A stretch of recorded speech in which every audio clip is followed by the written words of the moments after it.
बाल्दिनु न मामा यहाँ एकैचोटि पकाइदिनु रहेछ थाप्नु पर्यो नि त बाल्दिनु न मामा यहाँ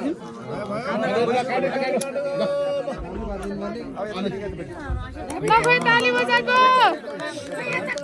यहाँ बसेर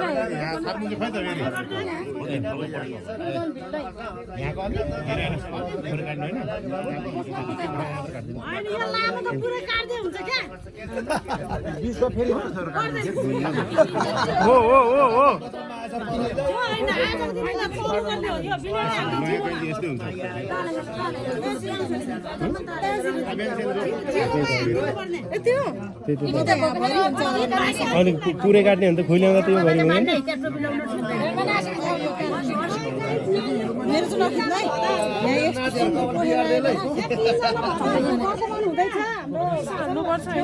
हुँदैछ